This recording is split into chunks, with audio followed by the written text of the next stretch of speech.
Is there anybody there?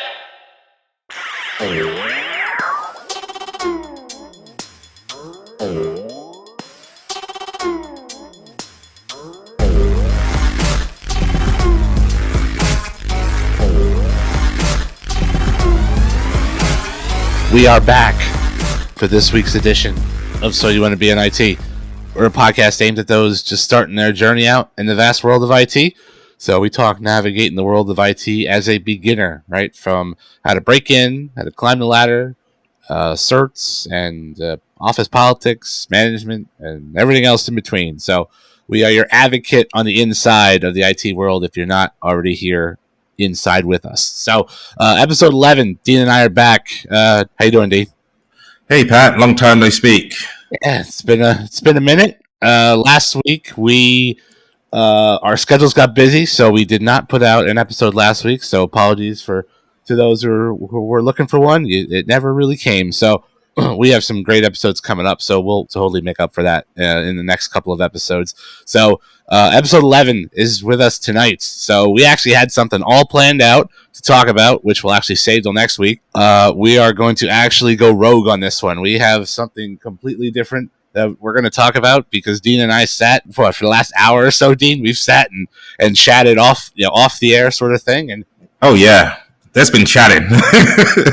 Well, we might as well hit the record and keep going with that topic. So this week we are talking certifications, right? So we're talking certs, and if Dean and I had to start over, right? If we were doing it, we were breaking in today, what would we do? So we're going to talk about that, and then Dean, you and I have some gripes with some of the Cisco brethren, I should say, that we've been so accustomed to throughout our careers. So we're gonna talk good, we're gonna talk bad, we're gonna talk everything in between. So mainly certifications and what we would start with, and then have a little gripe session. So here we go. So yeah, so this was an interesting conversation, Dean. Before we hit the record button, we really were into it, and we're really kind of going. I'm like, well, why don't we just hit record and let's get this juicy topic on out there in the space. So get it documented, let's get it on tape, and yeah, let's get an audience behind it. Why not? It's no secret you and I have been Cisco guys for years, right? So that's almost to a fault in some aspects, right? So, and with having our CCNPs and climbing the Cisco ladder, and don't get us wrong, it's been very good to both of us. Yeah, it's been rewarding. It's been very challenging. It's been I've done some great projects. Attaining my CCNP, worked for some phenomenal and really smart, intelligent people. But like everything, it has its ups and downs too. And me and Pat were discussing earlier on just some of the extra steps in 2021 per se, where maybe if you were studying for your Cisco certifications or learning Cisco technology, maybe it wasn't necessarily a problem in maybe your 90s, your early 2000s kind of deal. So the technology's really moved on today in terms of virtualization, tons of new networking products, the fact that we have SDN networks now where you don't really need to sort of code switches, routers, things of network platforms, things of that nature. It's really a GUI based world, and it's just really starting to dawn on me even today or this week when I've been working. I've been learning about Cisco ASA, the 5512. I managed to purchase one for my home lab and my studies, and I've just had nothing but pain with it. I've watched I&E videos. I've read the 350 701 book. I've read tons of white papers, and the stuff's clunky. Like in today's day and age, you're dealing with sub interfaces to do trunking. It's crazy. And then and then in route and switch, that's the top, that subject they tell you not to do sub interfaces. It's just like, what? Pick one, guys. You know what I mean? Detractor. We have a lone wolf going on. He's leaving the pack. Come back to me. No, I agree. You and I have sort of talked about this before, but you and I being Cisco guys for a while and sort of defending Cisco, right, and drinking Kool-Aid or hard. Yeah, exactly. Sipping that whiskey, if you will, the Cisco can do no wrong sort of thing. And now it's almost like you can't deny it anymore. It's like, man, they had it almost seems like stuff is complex just for the sake of complexity in some instances. And it's like, it doesn't need to be this way. Like, other brands or other vendors are doing it just as good, maybe even better, with a few clicks of a button. And here we are still dealing with the CLI and the clunkiness that surrounds that. Yeah, there's a CLI, and then if you manage to get off this CLI, the GUI's awful. The GUI looks like Windows 95. Like, let's be real. It's like horrible. Like, who is writing that? Like, honestly, some 90-year-old man or woman who just came into programming. Like, there's no slick GUIs at all. And like, you own companies that are able to write nice GUIs and nice interfaces that are useful, but yet you still continue to pump out this archaic GUI system, which no one likes to use. It's like, when they go through product quality assurance, doesn't anyone say anything? Yeah, no, I agree. I think they're sort of stuck, right? So I think they're suffering from IBM syndrome in some aspects, right? So IBM was the top of the mountain for decades, and it's the old adage: nobody was ever fired for buying IBM. It almost went away with Cisco, right? Nobody was ever fired for buying Cisco, but like, now there's so much out there, like, and sort of the industry is sort of caught up, if you will. They have for basic stuff, like even like just like most people just need layer 2 or layer 3 switches. Can do most of their needs, especially in their home. Build a home network, something of that nature. Most vendors can do that now. Like, even like Netgear can do that stuff now, and they're coming out with better GUI and interfaces than Cisco. Like, are you kidding me? Like, it's a bit of a slap in the face, if you ask me. Yeah, it's an interesting take, because I feel like they've bought all, like you said, Dean, to your point earlier, like, they've bought all these companies and they can't seem to make a decent GUI out of any of it. Like, I really thought they were going to turn the corner when they bought Meraki a few years ago, because Meraki dashboards and whatnot, that they're not terrible. They're decent, right? They're better than what Cisco ever had. Way better. Give them that. I actually think they're nice. I'll even lean on the side to, like, I've not said much good things about Cisco in this podcast, so let me take this opportunity and say one. The dashboards of Meraki are very nice.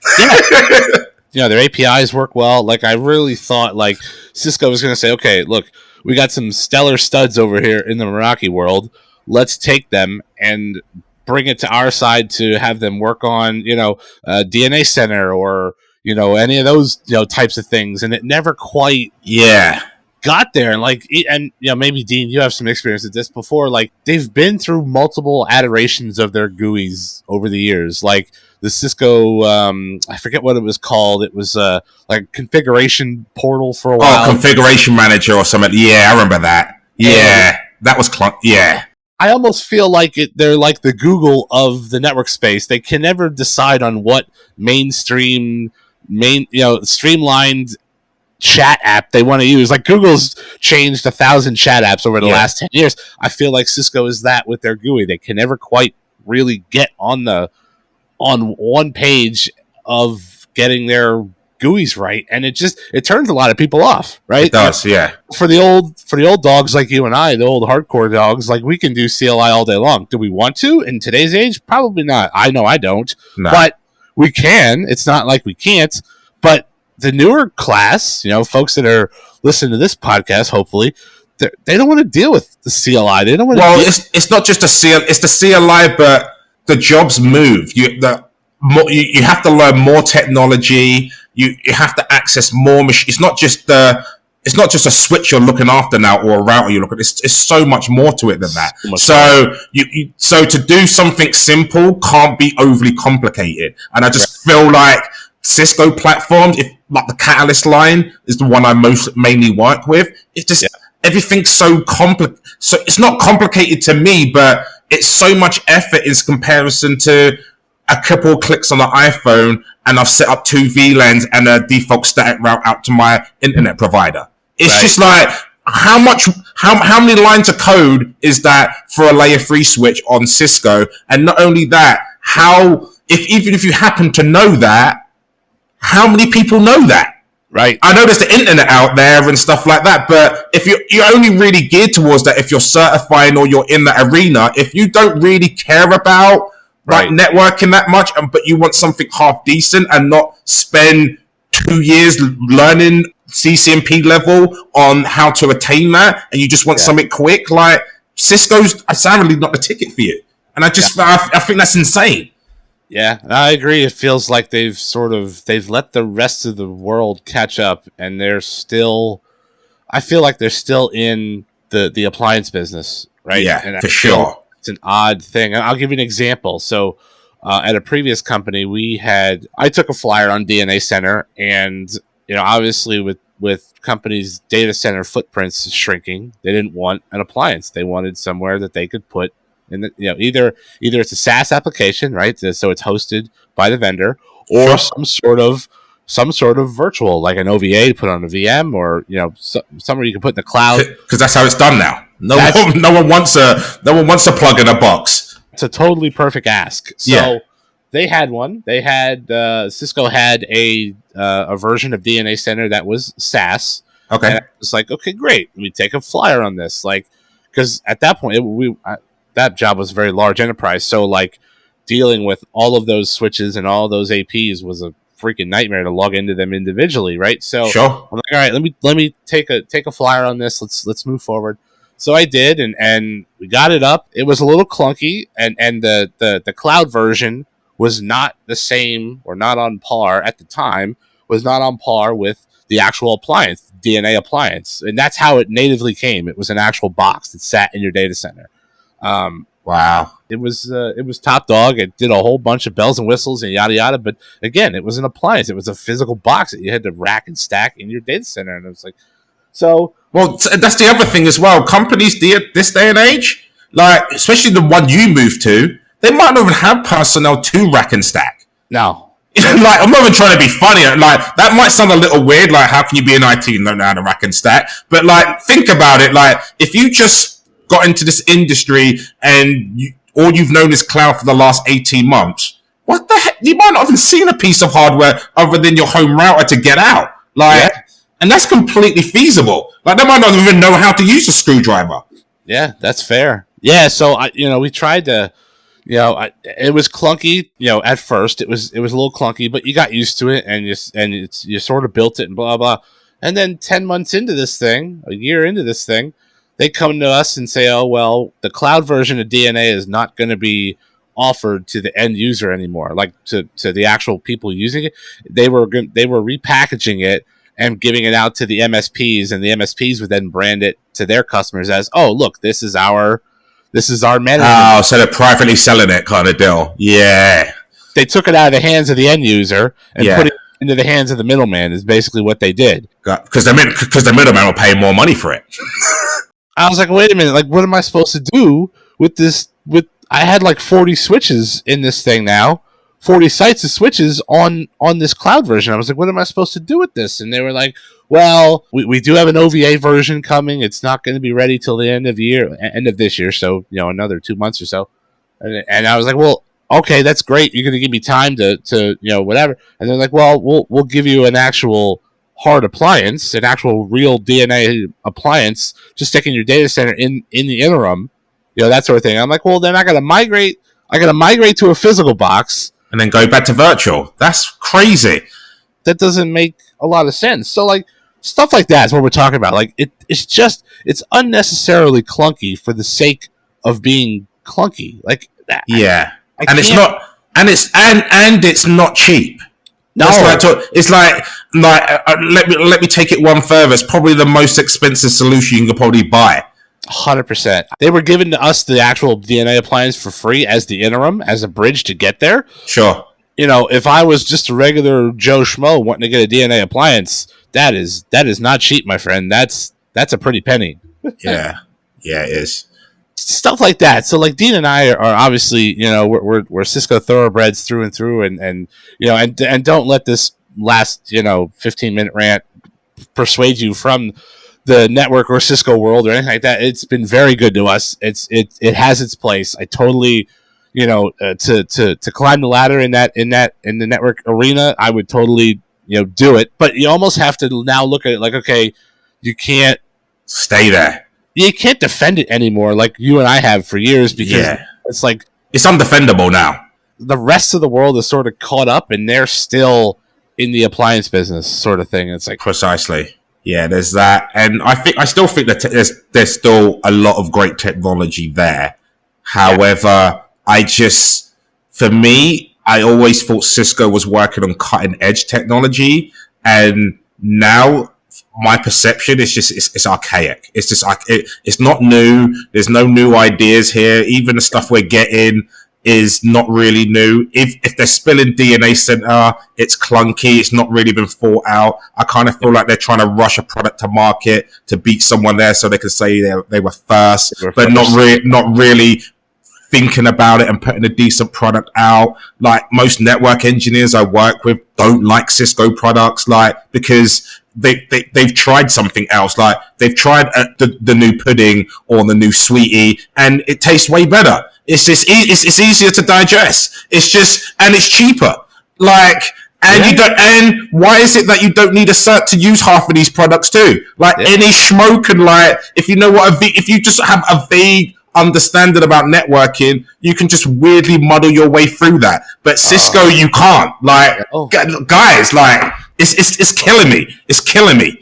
I hear you. Nah, I had the same struggle for years, and it's like, oh man, this is really, really tough. And like, and I don't know, maybe it's just me, but it's not a selling point anymore to various jobs. And maybe it's just where I'm at in my career. But like before the one I just got, and if you haven't listened to that episode, it's an episode or two back of me being the new guy. Go check that out. But like everybody and their mother wants Palo now. Palo is huge. Like what I recently done a trip to Northern California to see one of my clients at work, and they've installed new Palo. A couple of my colleagues who work in other regions around America, they're installing Palo. Palo is like rocking right now. Like, and even when you take like these technical guys aside, they're like, so what do you really think of the equipment of Palo Alto? And they're like, it's actually really nice. Like, they're really it makes sense. Like, a lot of them are working on it without certification because it's just easy to use. Like, it's methodical. It's just like, it's very. I've used it a little bit in terms of a demo and set up like just OSPF and a few sort of VLANs and stuff, and even that took me like 15 minutes. It's really quick. Yeah, and Palo is, and I don't want to give the impression that Palo and Cisco are both big, route switch, competitors. Palo's more in the security space, but yeah, the Palo stuff is nice. And shout out to my current job, because I had no Palo experience at all, and they that's all they use is Palo, as far as their firewalls and next gen firewalls, which is the buzzword now, next generation. So shout out to them for bringing me on and taking a chance. But I've used it for about a month now, and I'll tell you what, it's nice, man. The GUI is slick. The upgrades are generally slick, as far as no major issues. Like, we ran into one issue as far as like certain types of traffic being classified as others, and that sort of thing. But the Palo support is nice and easy. It's all portal driven. Like, nice. It was nice, man. It's really cool. So they actually have a few certs that they do. I heard about these, which is nice. So I'm actually going to a Palo boot camp at the end of the month. Oh, so good for you. Work is sending me to a Palo boot camp, a 5-day boot camp for that, and then somewhere in the next after the new year, I actually get a second Palo boot camp that I'm going to. Good for you. It was a BOGO. It was buy one get one for the month of October, so that I did. So happy days. Yeah, so I took the basic Palo boot camp, and then I think there's another one that is like security focused, like really like best practice, like locking down your network, that sort of thing. I'm taking that one after the new year. So nice. But there are Palo certs out there. Before actually looking at the Palo stuff, I haven't really heard of them. They weren't really, I don't know to say they weren't making a lot of buzz. I mean, in their circles, they certainly were, but it's not like, outside of that. Yeah, I get what you mean. Yeah. Yeah. So I'm probably shooting for their entry level security engineer cert in the next 6 months or so after I get through these boot camps and Sweet. get more familiar with it. So, yeah, and that sort of brings me to the next topic. As far as we talked about we were going to talk certs and stuff, and what Dean and I would start in if we were starting out today. I'll tell you one thing, man. I would say one thing and one thing only. And Dean, you know where I'm coming from. I would be all day, every day in the cloud. The cloud is where my money is going. It is what it is. That is the future. I'm telling you. Honestly, Dean, I think in the future, I want to put a timestamp on it because I'm not that close to it, but I think in the future, in the near/distant future, if that makes sense, I think data centers are just going to be large VM farms. Everything in their mother is going to be virtualized. And either virtualized, it's either in a data center because it has to be, and virtualized, or in the cloud, whether that's AWS, GCP, or Azure. So yeah, I agree. So there's going to be some sort of virtualization, some sort of container, some sort of cloud-based platform for sure. It's going to be it's the own this on-prem stuff is for the birds. Yep. And we're not saying that, stuff that has to sit on prem, is bad or anything. I mean, there's a lot out there that can't move to the cloud. But why would you take the risk? Like, why would you want to keep upgrading your equipment, sort of looking after it? It's just even I have a home network and I'm ready to just go have one box and just go in the cloud because this is for the this is for the birds. And the only thing that stops really going completely cloud, because I've been thinking about this a lot this week, is we don't have fast enough internet connection yet. If we could get 10 gig to the home, even a gig to the home, under a couple of milliseconds, there's no reason why you wouldn't want to be to the cloud. Your access is all there. It's the problem is that the reason why we had to be on prem for so long is because we didn't have any friggin' decent access speed. Yeah, the pipeline was clogged. So, yeah, it's tiny. Not fiber wasn't rolled out as it's usually today. So yeah, I definitely can foresee more things going in the cloud. And even I own a lot of equipment, and I'm ready to just push it all into a cloud. I know it costs money. I know it's that you have to pay your fees and all that sort of stuff, but the worry free of if you're trying to run an enterprise or do something, just the fact that you don't have to deal with this on-prem stuff is just, the advantage is just way huge. You just can't, it's next to none. And anyone can access what you need to do. You can have a team. It's the same set of tools. It's just it's so much more scalable. Yeah, I agree.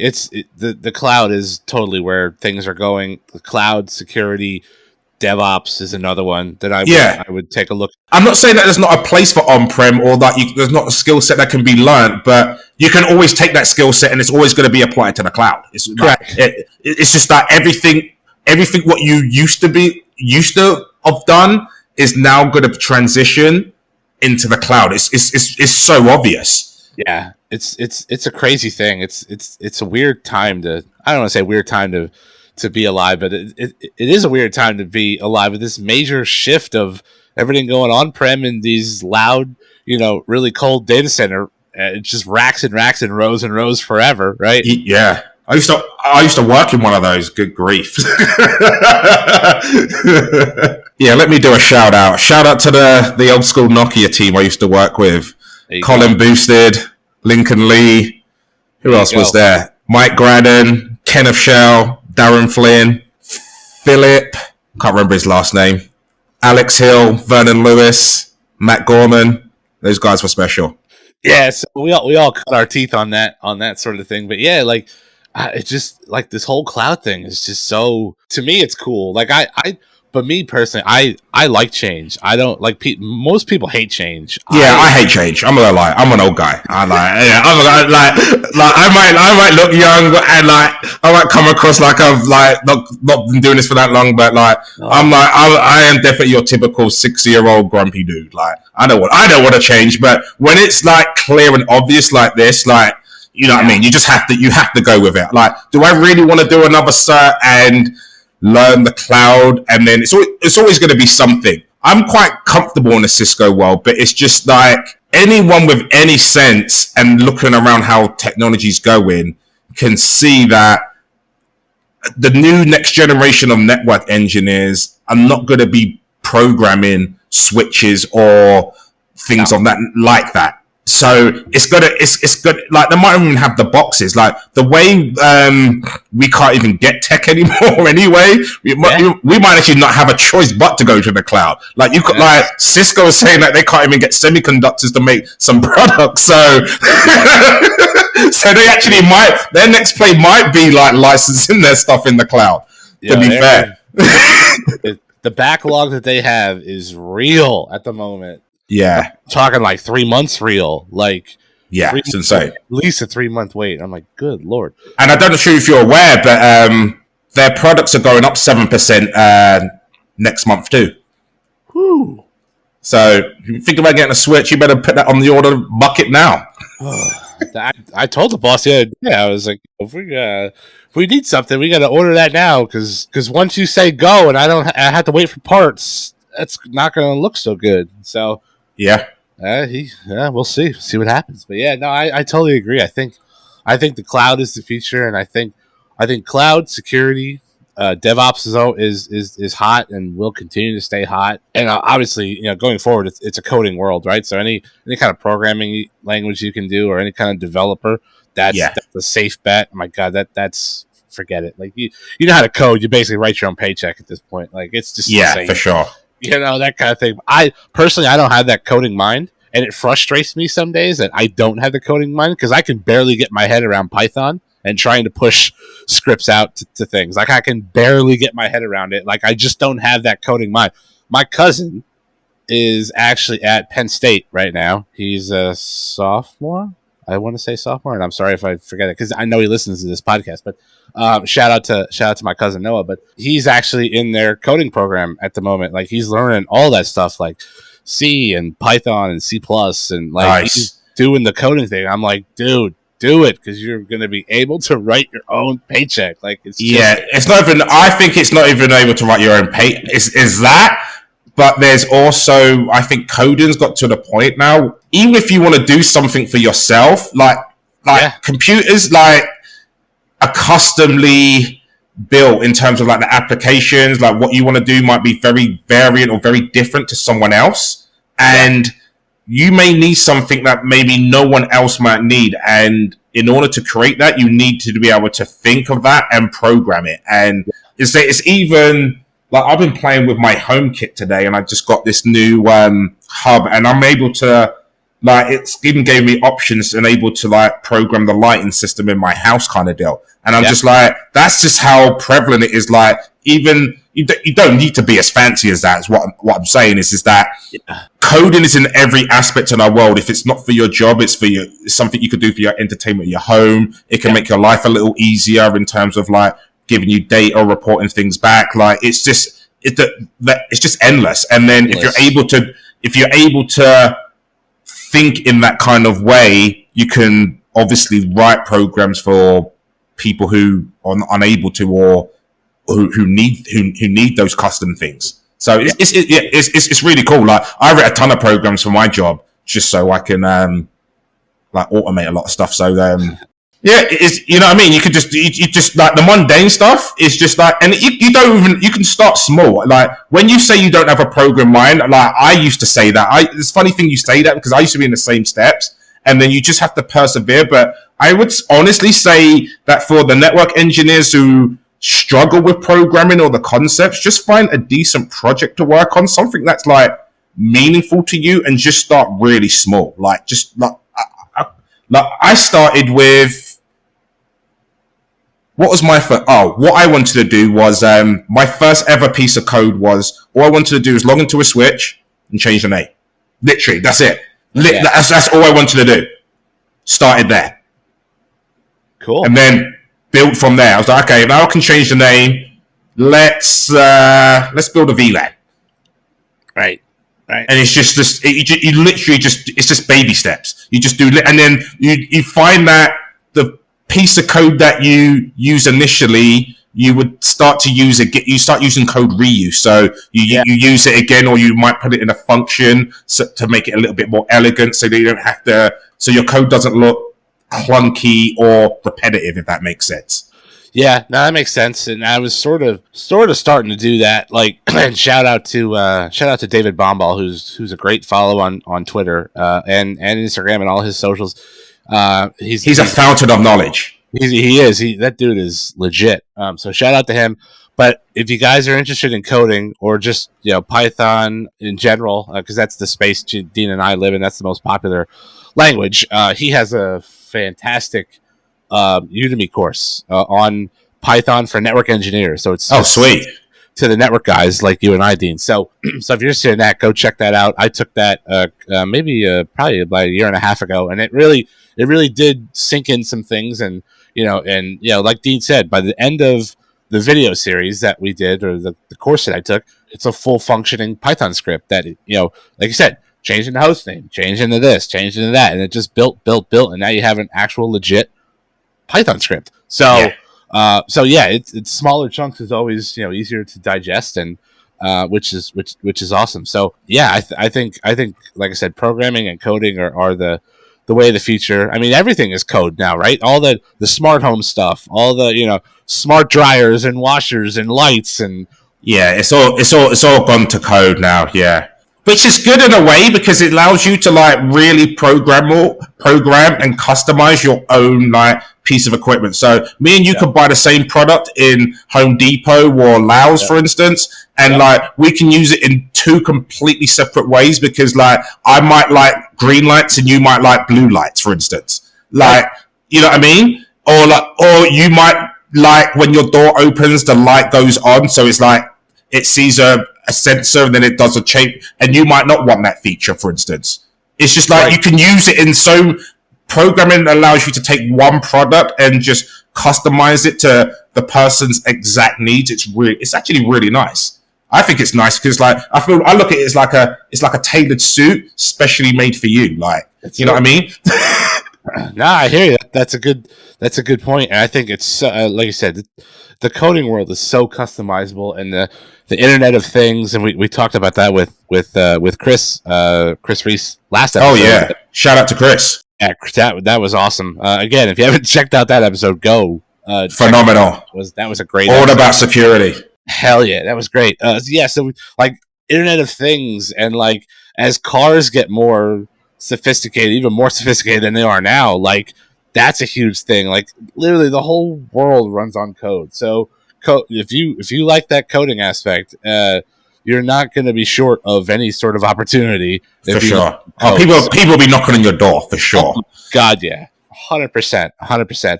So those are the couple of things that we think that are hot, at the moment. But then we kind of went even further as far as, okay, so we're talking all this hotness.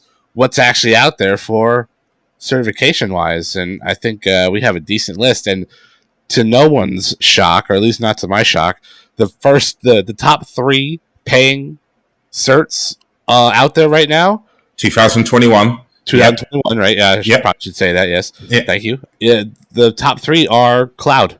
There are two Google, 2 GCP certs, and an AWS.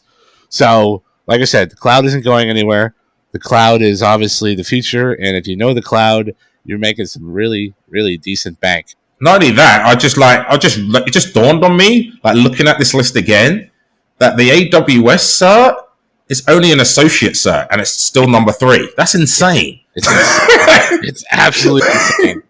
So we pulled this list from globalknowledge.com. So the top paying cert is the GCP, Google Certified Professional Data Engineer, and we're in US dollars because that's where Dean and I are located. So that's just north of $170,000 a year.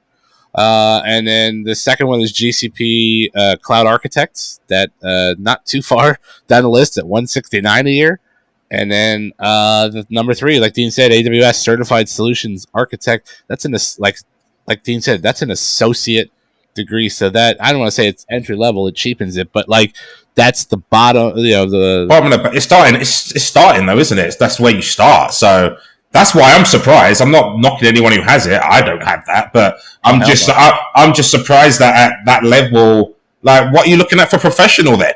Like, you know what I mean? If that's the associate, it was at a 159,000 a year. So like those three are like, whoa, that's way up there. That's sort of thing. So, but a couple other. But not only is it the top 3 pay-in certification, which is obviously great to look at your list if you want to, if money is your call and you want to be in a hot market. But what I find interesting about Google and AWS certifications is the lack of initial investment required in order to learn these things. Yeah. Like you don't have to buy equipment. There's no investment in like labs or simulations or books, and like they literally have the whole package. Yeah. Like if you look lower, Pat, on that link I sent you, you can literally download the whole prep guide now. That's insane. And they're not asking for any money. No, not a cent. And that's the other thing I want to mention too with the cloud stuff, especially with the cloud certs, GCP, Azure, and AWS. And I think like there's some smaller players in the game, like Rackspace is in there, and Dropbox one. I don't know if they actually have. I know they have an app as far as like the Dropbox app. I don't know if they have a full cloud platform. Obviously GCP, AWS, and Azure are the big three, but I think Rackspace is in there, and there's some smaller other players. But I know the big three, you can actually set up your own account for free, and they give you X amount of resources for free. They have an actual free tier of things that you can spin up, and like storage and compute and stuff like that. They actually have a free tier that you can actually play with and get your hands on with the GUI and how to spin this up and tie compute to storage to a VPC and that sort of thing. So like Dean said, there's a very low hill to sort of climb to get your hands on this stuff, because it literally is available to everybody. That you just have to sign up for an account. Yeah, and have an internet connection, and you're good to go. You're done. Yeah, I was studying for my Security Plus. There was a very short time I was going for my CEH, the Certified Ethical Hacker. And I was using a video series, and so the guy that I was using the video series from, I can't think of his name at the moment, but he was doing it on VM, on bare metal VM. Okay. And I was like, well, can I virtualize this? Can I just spin it up in AWS or GCP and just go with it? And I was able to. So I don't want to say everything translates to the cloud nicely. It's it's less of a headache, isn't it? You know what I mean? Like it is, like, and especially with the cloud stuff, like, Dean, we just talked about shortages how long ago, like a couple minutes ago, but like, it's like, all right, well, say you have a big acquisition or you have a big project and you need, X amount of storage and you need X amount of compute. That stuff takes weeks to order and, to get your deliver and chassis and installed and all that shit. I could literally get terabytes of storage and massive compute power in literally minutes by spinning this stuff up inside the cloud. Yeah, you can't compete with that. It's just you just can't. And then the labor of installing, it's just too much. It's just like it's already there for you to go. Agree.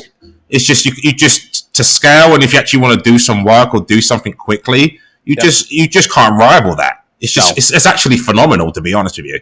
It's way cool. So like you can literally be in the middle of on the earth, and you can have literally that much, like so much compute power and like storage, like at the tip of your fingers, providing you have a decent internet connection. Like that honestly truly blows my mind. It's insane. Like, it's such a major shift from old school network guys like you and I. Like, it's just so insane to me. Like, you can literally have, you can have an EC2 instance, and you can have, you can go 40 gig if you want, have terabytes of RAM. Like, you can go as insane as you want. Like, literally, like, your imagination can't even dream up of the specs of what you can do. Like, obviously, there's obviously a financial burden to that, which will probably bring you back down to reality very quickly. But it's nice to live in the clouds now and then. money rules everything around me, right?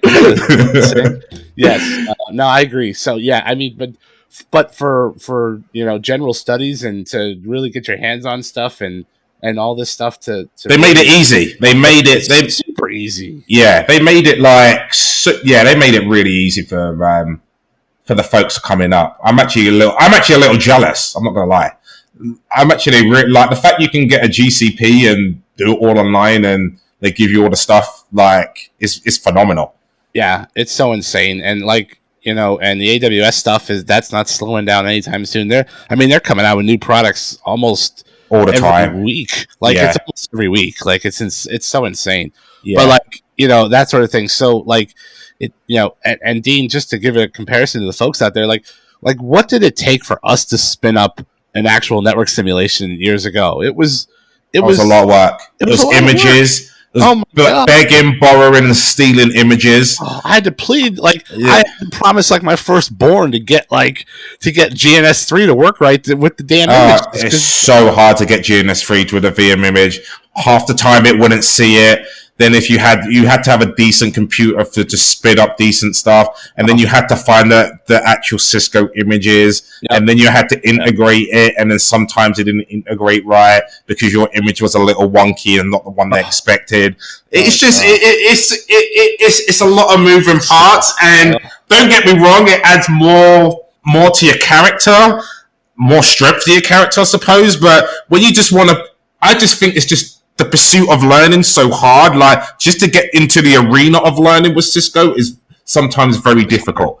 Yeah. Like with licenses and equipment and images and all that stuff, like just to even get to the CLI is like half the battle probably with attaining the GCP or an AWS. You know what I mean? You just click a few buttons and you're in the learning mode. I don't have to beg a ton of people for images or go on eBay and buy equipment, and then it's a lot of work. That's what I'm saying.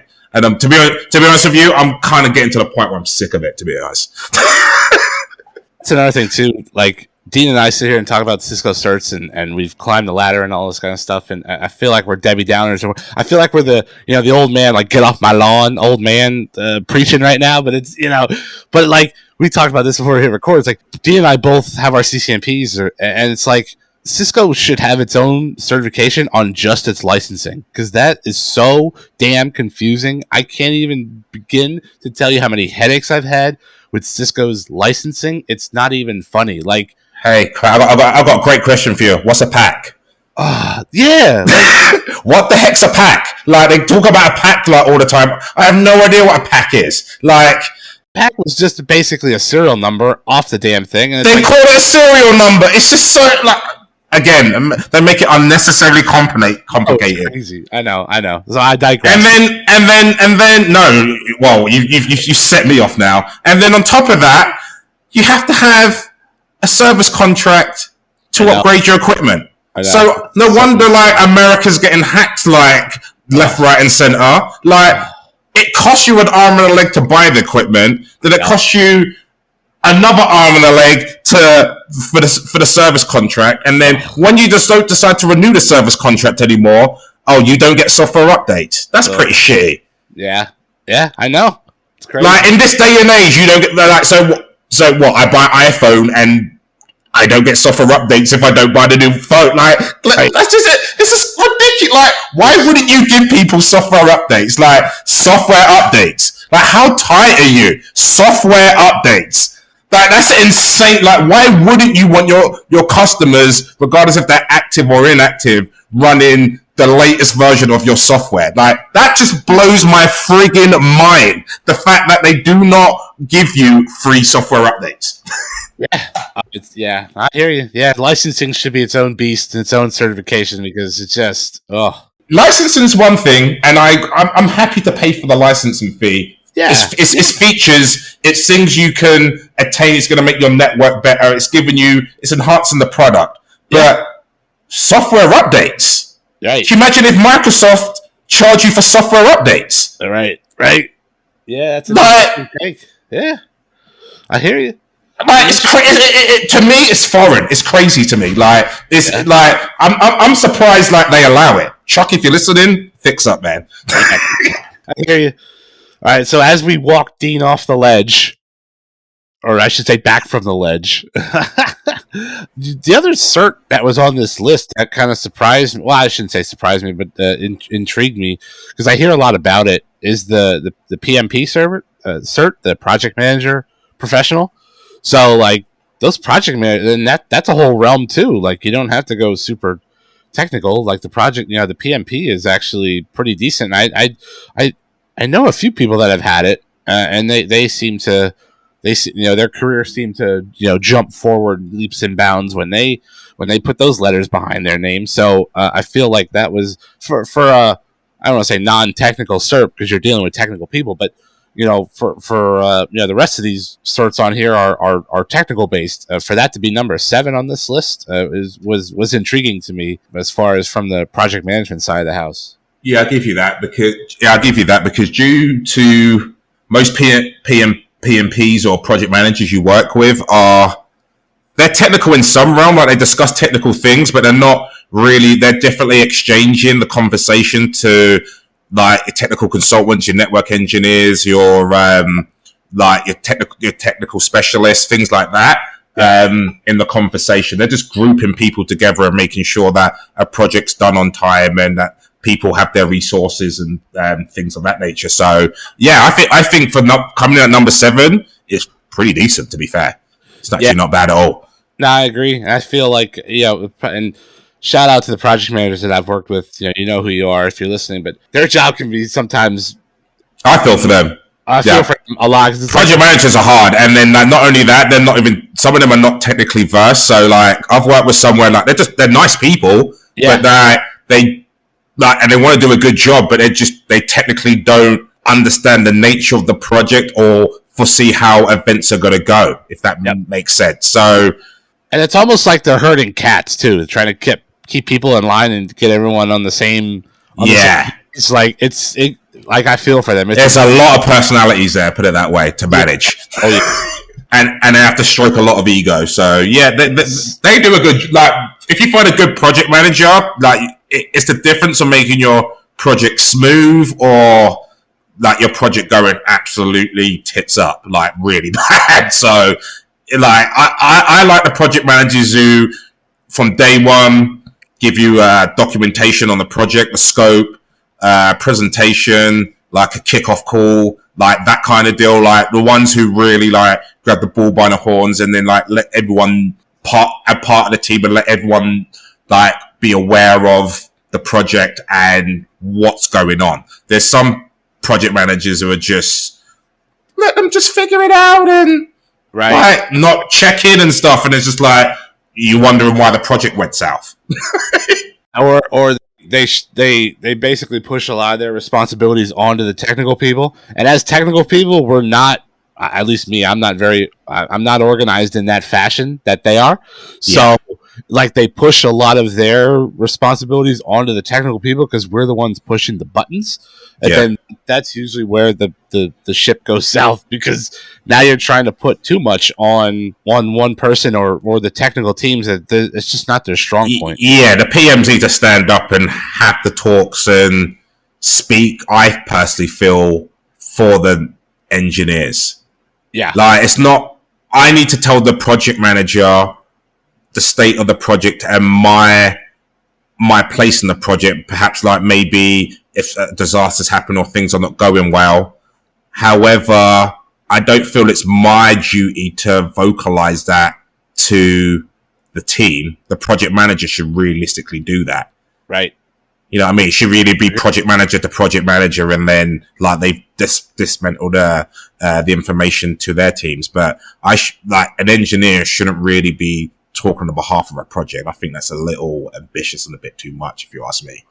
Yeah, I agree with that. I think that's and there's strong ones out there, and there's some other ones that kind of are more hands off, and and it's like, I've been at a bunch of places where the project manager, or even smaller places that are just salespeople, right? And they hurl something over the wall on a Friday afternoon, and they're like, oh, this customer needs it by Tuesday. And you're like, wait, what? That kind of thing. Yeah. There you go. And I'm like, I'm not like I'm the technical guy, but I'm not a project manager too. Like I don't know the discussions you've had. I don't know any Yeah, of I can't this. do it. Yeah, I can talk to things, but I can't like lead the whole thing. Right. Well, you could.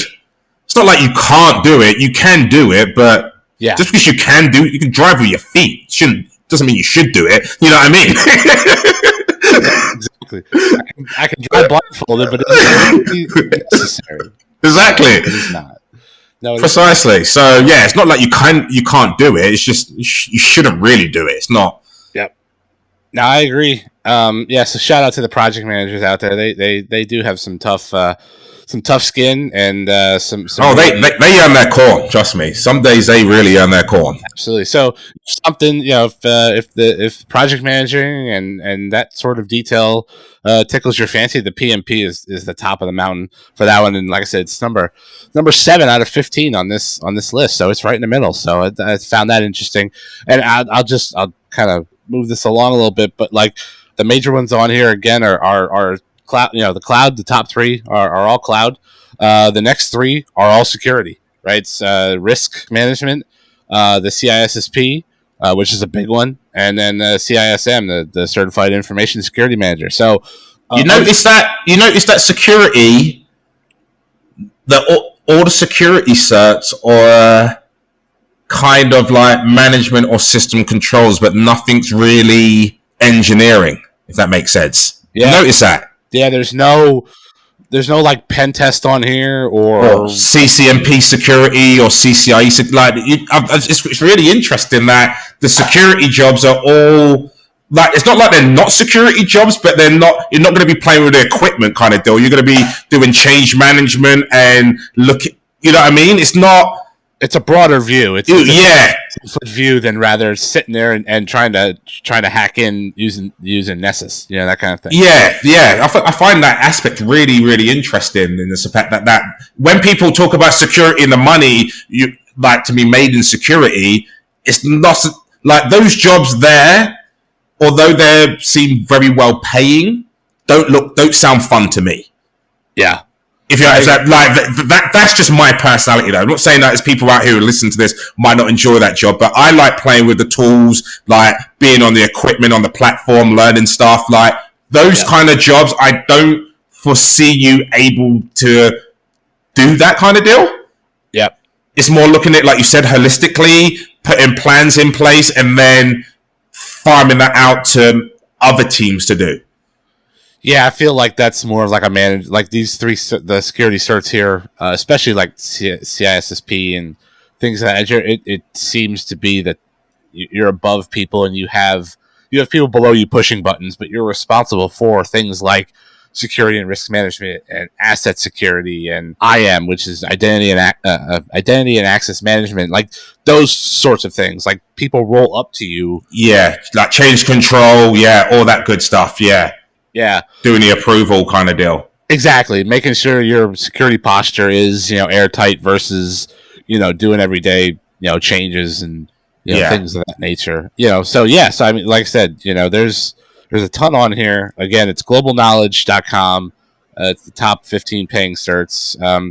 So cloud security, there's a VMware one in here, the VCP. That's pretty decent. The MCSE is still on here, Windows Server, which I find interesting. Microsoft's still hanging on tight. They're hanging. Actually, to be fair, they got 2 certs there. Below the MCSE Windows Server is their Azure, the Azure Administrator Associate. So that's comparable to the AWS Solutions Architect Associate. It's weird that Windows servers pay you more than Azure. Yeah, that's an interesting... which is when you would have thought cloud generally would pay more, if that makes sense. Because we're seeing a pattern there, but in this Microsoft case, we're seeing that. Yeah, and that brings me to a good point. Like, I have a thought on that. Like, so I have a friend who actually I think we're gonna have him on the podcast here shortly. He said he would come and do it, so we just gotta set that up. But my buddy Mike, so shout out to Mike. He is actually a contractor for Microsoft at the moment, and so he does a lot of their like trainings and like Active Directory trainings, gives it to large groups, and he does some technical things too. But people pay Microsoft to then say, hey, how do we integrate Active Directory? How do we set it up? What's our best practice? And that's sort of his deal. He travels and Sweet things of that nature, which is cool. He's an older guy. He's a little long in the tooth, and nothing wrong with that. But he's even said like, yeah, he goes, I got Windows Server wrapped around my finger all day long. I could do that. I could do AD with my eyes closed. He goes, but now learning the whole new Azure, cloud-based stuff, he's learning it, and he's a guy that likes change as well. He doesn't mind studying for a cert or learning new knowledge at his stage of the game. Okay, which awesome. is great. Yeah, which is great. He just said that it's Microsoft is leaning towards hiring guys, if so from this consultant role, or from this third party role that he's with a company, you can also be plucked from your role and go and be a Microsoft employee directly if they choose to hire you directly. Okay, nice. He said a lot of Microsoft is not hiring anybody that has the on-prem server stuff anymore. It's all Azure. It's all that's all they want is guys with Azure. So I feel like that's an interesting take. Looking at this list at the top 15 and Microsoft's Azure associate, being on here, I feel like that's a key piece of intel of look, Microsoft is completely. I mean, I'm sure they're not completely turned the corner, but they've made the corner turn on putting server and on-prem stuff behind them and want everybody to go towards Azure and hiring people as such. Yeah, makes sense. And they seem to be building a really robust cloud platform. They seem to have a lot of cloud presence. And even for my job, I use a ton of Microsoft products. Yeah. Is it my favorite? Maybe not, but it works pretty well. It's pretty. It's pretty decent. Okay, cool. Yeah, I'm more in the AWS world. We do have an Azure presence, but it's not as robust as AWS stuff. So most of the stuff I'm in is AWS, which obviously is the king of the world at the moment. So absolutely, yeah, thing. So you can't go wrong with that. And then right after Microsoft is our favorite CCNP enterprise, which is Dean and I's new version of the CCNP that we have. So we talked about that and what's sort of what that. I think it's placed correctly in the general scheme of things, if that makes sense. It goes to show you where Cisco are lacking. If that, I'm not even trying to be rude, but look at the pay and certifications and the emerging technologies and the innovation we've come across over the last sort of decade, and then although it's sad to see Cisco at 13, it doesn't surprise me because there's not really been great strides there. Yeah, I agree, and I think and just for comparison, right, the top Google, the top cert, the GCP data engineer is $170,000 a year, and then the CCNP enterprise, at 13 is $118,000. So that's a $60,000 some dollar.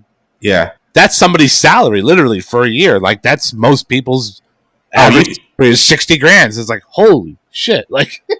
You could probably take the Google job, hire someone to do half the work for you, and then you'd still be good. I like it. But I think it's interesting that the Cisco site is definitely on the sort of south of the list. Interesting. It is super interesting, yeah. So I don't know. Are people going to stay certified in Cisco if that's the case? It's hard to say. Yeah. Are you going to stay certified in Cisco, Pat? I know you're pursuing the Pat. I personally have to for my job because my job requires us to have Cisco certs in order to our Philips certifications are kind of based on Cisco ones, and without some Cisco certs, I can't even get onto courses in my own company. So yeah, it's interesting. No, I probably won't, and the only reason is because the last two jobs I've had, well, three if you count the MSP, I was there for 10 months, and they really weren't set up for Cisco either. But I would probably say the last three jobs, they had, especially Rent-A-Kill and the one I'm at now, Cisco is basically just at layer 2, like switches. That's what I mean, and that's super simple, right? And I don't even think. And once if a switch dies, I don't think another customer is going to buy another Cisco layer 2 switch. It's like it's run of the mill now. You know what I mean? Like anyone can do that. It's not a huge ask for a box. Yeah, exactly. And I'm like, all right, well, like I could do layer 2 stuff in my sleep. So like, I feel like where I'm at now, I'm more on the design side of things. So like, I don't know if Cisco has something like that. Don't they have the architecture certs? I'm not sure if are they still valid though? They changed them, didn't they? That I don't know, but like, that's where I'm at more in my career now, is like the overarching architecture. And I think my experience with, over the last couple of years in designing some things from scratch, I think that works well for me. And I don't know if I need a cert to validate that, if that makes sense. Yeah, I think a cert would be helpful, but that's going to be your skill set's going to come through projects, really. Correct. And to be honest with you, I feel like the stuff I would need to certify on now, I feel like I would have to have a need for it in my day-to-day job. So like, and it's very rare that people use a single vendor anymore nowadays. True. So, it's hard to cert. I know. Yeah. Like you have to use it or lose it, sort of thing. So like for SD-WAN, for example, we're not using Cisco SD-WAN. Like for firewalls, we're not. I told you we're using Palos. So like, yeah. And even if you did use Cisco SD-WAN, you would have to learn to CCIE level because that is CCIE level to like those topics, right? Yeah. So I think I'm at that place now where like, all right, is a cert going to get me anything because of the topics they require you to know? But I can't apply it to a everyday job because we're only using it's out of touch. You don't. You use about 10% of it. Yeah, I'm ashamed. I don't even use that much routing in my job. Yeah, let me say this right now. I will get on my soapbox and say this: if you're going to be a network guy, get comfortable with firewalls. 90%. Yes, is firewall changes. I touch very little routing at all. 100%. Yeah, most network guys don't do a lot of routing. To be honest, it's generally firewall to firewall. It's kind of interesting. A lot of ACLs, a lot of NAT, and if you are doing routing, it's really simple. It's like generally a default static route or just general routing. Like it's not like routing can be complicated, but from what I've seen in industry, for most of the case, implementation is not that complicated.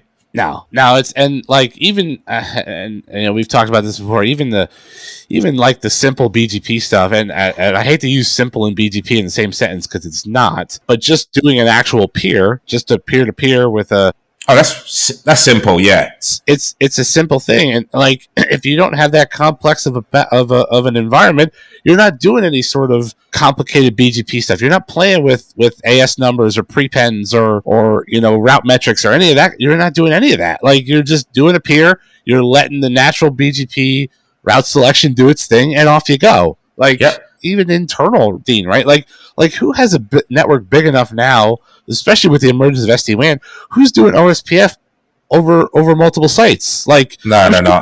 I'm sure there are cases for it. But people are doing OSPF now at like the access layer. Literally, no one's doing that across sites anymore. You're doing across sites. You're either doing IPsec or you're doing some sort of SD-WAN, some sort of encrypted VPN tunnel, something of that nature. But no one's doing routing across like one side of the world to the other. Like it's built for that, but no one's doing that because it's not inherently secure. There's no need for it anymore. And even if you have MPLS, a private layer, MPLS or whatever, from site to site, the routing happens in the middle at the MPLS layer. Yeah, so your ISP is generally doing that routing for you. So you're not really doing that. All you're doing is just putting some secure protocol on top of that routing so that so you're good. But realistically, your ISP is taking care of most of your routing for you. Yeah. So unless you're an ISP, which most of us are not. Then you don't really touch a lot of routing. Yeah, exactly.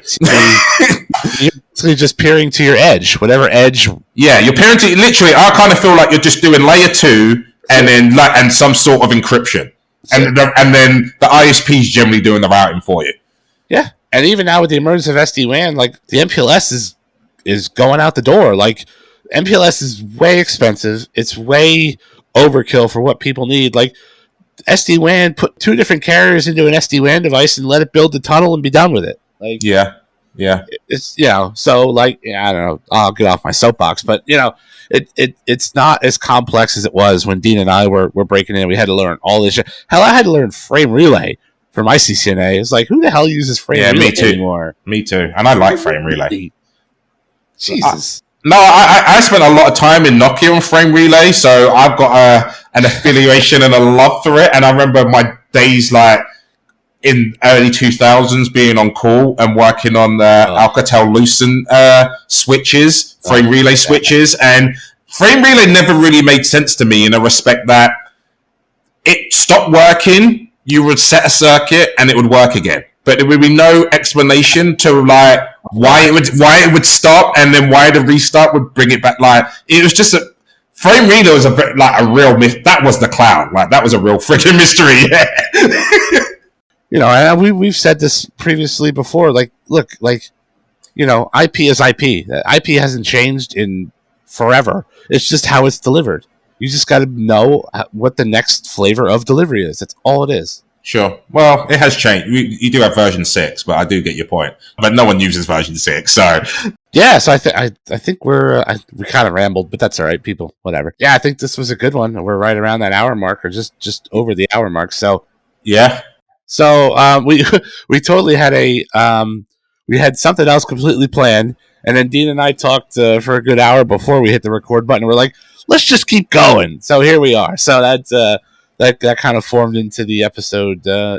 That you have had today, yeah. Which is cool. The off the cuff stuff is cool. So yeah. So again, that site that we looked at for the certs is globalknowledge.com, and that's just one site, right? I mean, there's others out there, but I would almost expect that over half, maybe even 3/4 of these certs are going to be the same, just in a different order, on other sites. So I mean, it seems to be pretty standard. Everyone knows what makes money and what's hot. So but yeah, I think that this is a good episode. We talked a little certs. We talked what's hot, and what's up to date, and then we got our gripes in because we had an axe to grind. So we certainly grinded it. That's for sure. Yeah, I've had gripes all week dealing with this ASA. So shout out to Kelvin who's helped me on this ASA. He's been an absolute godsend. So thank you so much to him.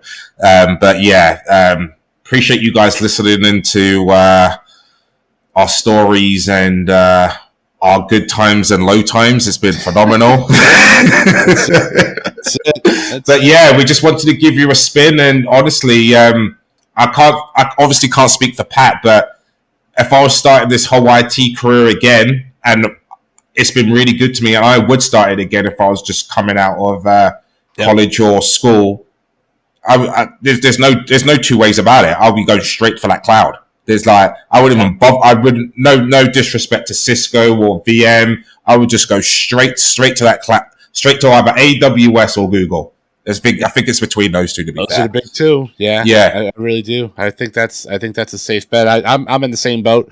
I go cloud, and then cloud. I think cloud security. I think is going to explode in the next 10 years. 100%. But if you just get into the cloud arena, you just don't know where it will take you. If you just get the cert, if you meet people in that are studying for the same sort of certification as you, colleagues, I think in the next 5 or 10 years, that's going to do you huge favors. Yep, I agree. Yeah, I agree. Sorry. Well, yeah, we'll get out of your hair. This has been a real good one. I'll post some links. I'll post the link to the cert website we talked about in the show notes. I'll also put in the websites for GCP and AWS and Azure where you can sign up for an account if you're interested in that and playing around. Don't cost you nothing, so you might as well get used to it and that sort of thing. So yeah, so thanks everybody for joining this week. This was a real good one. Like we said, we have the brand new website that's up. We're now off of we're now off of using Buzzsprout as a website. We have our own. So shout out to Squarespace. Yeah. So you want to be in IT.com. So you can subscribe to the show on all the major platforms, or there's an episode page there as well that's embedded. You can listen right from there. So whatever floats your boat, do your thing. But we're all on the major platforms, right? So iTunes, or I should say Apple Podcast, it is now. Spotify, Google Podcasts, Stitcher, anywhere you basically get an RSS feed, we are there. Throw us a rating on the Apple iTunes. That helps with the, I think it still helps with the getting to the top, the fresh and new section. So that'd be awesome. And just listening is awesome too. And give us a rating or tell a friend, and just spread the word. So we're really seeing some good numbers over the last couple of weeks. So people are really tuning in, which makes Dean and I happy. So as long as you're listening, we'll keep talking. So there's some real cool guests coming up next couple of weeks. Just kind of trying to get some schedules straightened out. I know we say that every week, but it's hard to lock people in a room and have them talk for a little bit. So we do have some really cool guests coming up. So be sure to check that out. Stay tuned. So we have the Twitter and Instagram. So idiot me didn't realize we didn't have a Twitter out there set up. So the you want to be in IT literally went nowhere on Twitter. So it does now. It does link there now. We have a couple followers. So come hang out and talk with us on Twitter and whatnot, and Instagram as well at So You Want to Be in IT. And then we have Facebook.com/So You Want to Be in IT. That's our page. And then the Discord server. If you guys want to talk over Discord, I know that's a popular app for the gaming folks out there, but it's actually turned into some really cool stuff, and some other people outside the gaming space have really done well on the Discord server. So it's similar to Slack if you're familiar with Slack. So if you want an invite to that, that's in the show notes as well. So Dean, it's been awesome. Thanks, brother. We'll see you next week for all the discussions. And absolutely. Thanks for tuning in, everybody. We'll see you next week. Yeah, take care, Pat. See you, gang. Bye bye.